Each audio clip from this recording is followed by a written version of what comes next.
Hello, and welcome back to another episode of the Pillars of Life podcast, where we explore different techniques and strategies to improve our physical, mental, and social health. I'm your host, Harry Evans, and today we are going to discuss how journaling can help us stop worrying and find more peace within our lives. This episode will centre around our mental pillar, and we'll explore how we can use journaling as a technique to stop our heads being full of worry and doubt. If you like the sound of that and want to level up your physical, mental, and social health, then stay tuned. And while you're here, consider subscribing for weekly episodes on self-improvement. You can also follow me for daily actionable tips on Twitter and at Instagram with the username @HarryEvansPT. Now, if you want to learn how to stop worrying and how to use journaling to do so, then please continue to listen. Let's get after it. Many of us struggle with worry and anxiety, and often it can be overwhelming. But I think the best place to start is, what is worrying?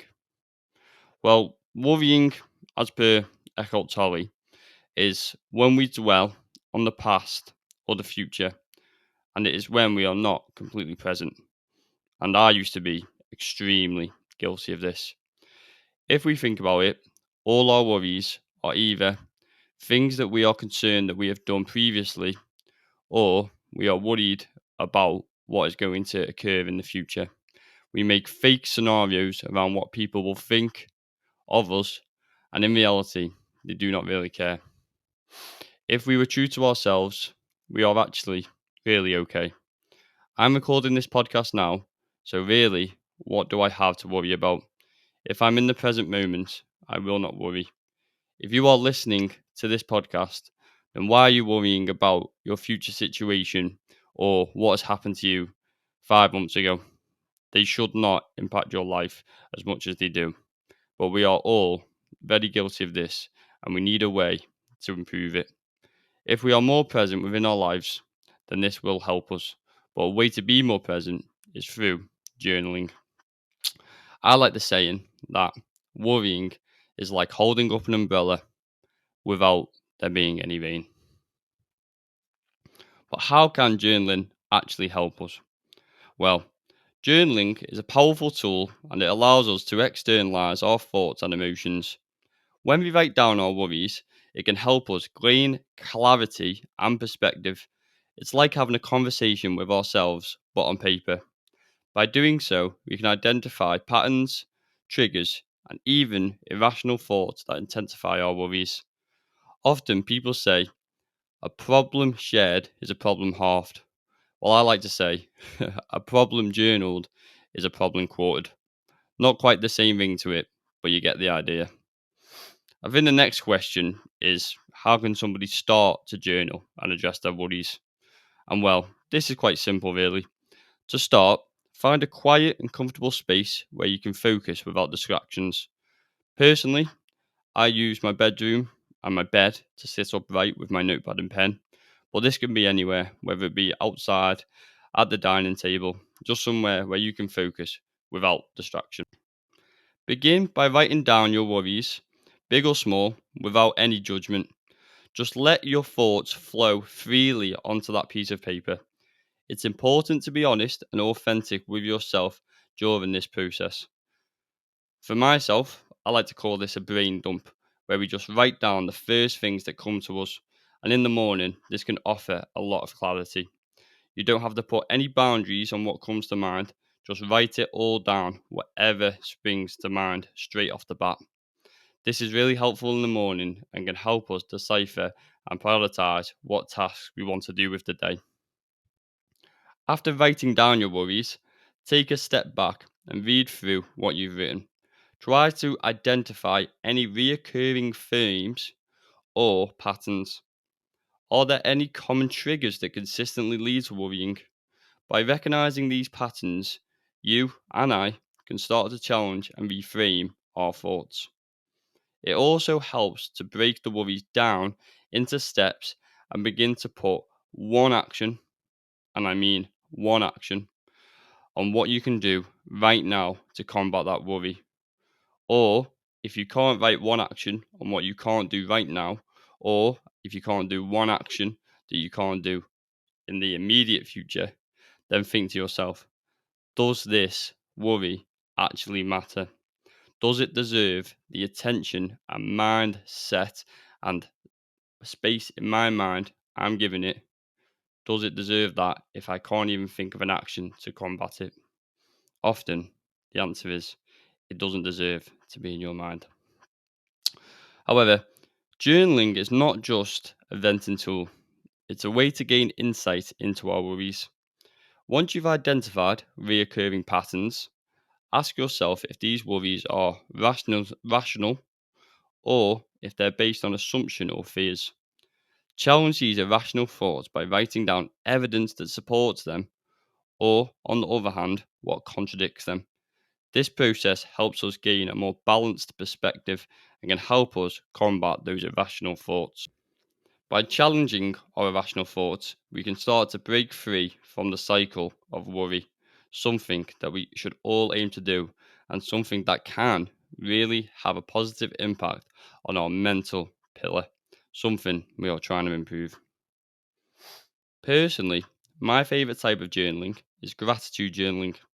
Take a few minutes each day to write down 3 things that you are grateful for. This practice shifts our focus from worries to the positive aspects of our lives. It helps us cultivate a more optimistic mindset and reduces the intensity of our worries. No matter how bad you think your day has been, if you can identify 3 great things that you have done or perhaps that have happened to you, then this will shift your mindset into a more positive and grateful one, and in turn will make you a better individual and again and improve your mental pillar. For me, the best way to start doing this and actually implement it into your life is how I did it: the 6 minute journal or the 6 minute diary. I've been using this for years now and it is available on Amazon for all people to pick up. I think it's around £20, but honestly, it is a very worthwhile tool and lasts you around 6 months. It also does weekly check ins, monthly check ins, and I think gives you weekly, I don't think, I know, it gives you weekly challenges that can also expand your mental capacity and again helps you stop worrying. Personally, I journal every morning and every night to reflect on the day and how it has played out. However, the frequency of journaling depends on individual preferences and needs. Some people may find it helpful to journal daily, while others may prefer just a few times a week. But the key is consistency, like many other tasks, like the gym, like eating healthy, like getting our steps in. Build the habit of journaling day in, day out, or weekly if this is what you prefer. Just find a routine that works for you and stick to it. Over time, you'll notice the positive impact it has had on your overall well being and your mental capacity. Because if we free up our mind from the worries, then just think of the creative thoughts that we can have and the projects we can work on if our mind isn't filled with doubt. Overall, remember that journaling is a personal journey. Be patient with yourself and allow the process to unfold naturally.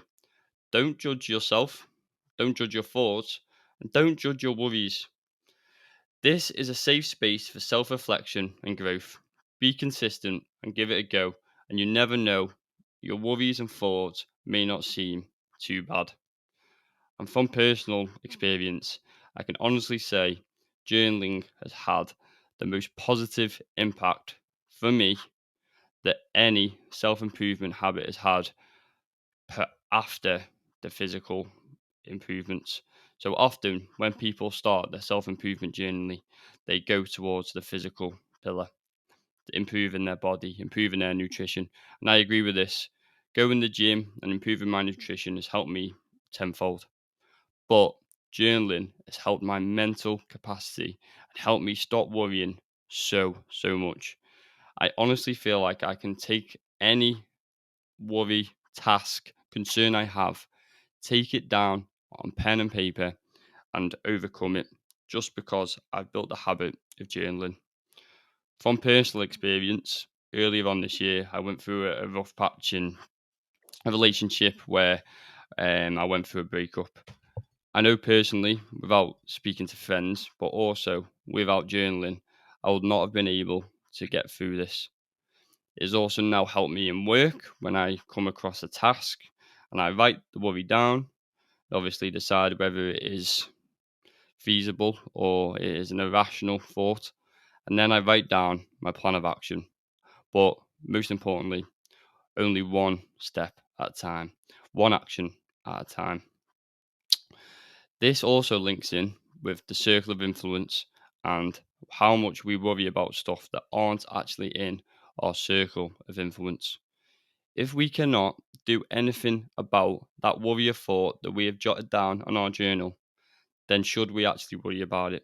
Because if we can't do anything, then there's probably no point us wasting mental capacity on something that we can't even influence.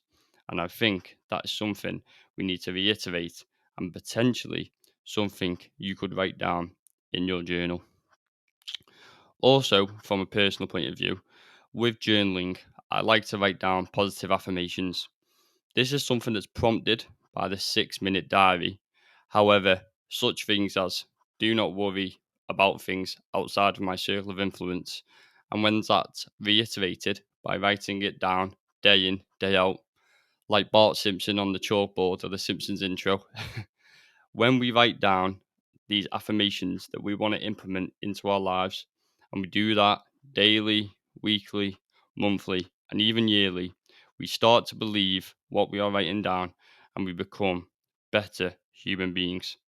And I believe if you want to improve your mental pillar and your mental health, then really you need to start journaling. But that is everything for me.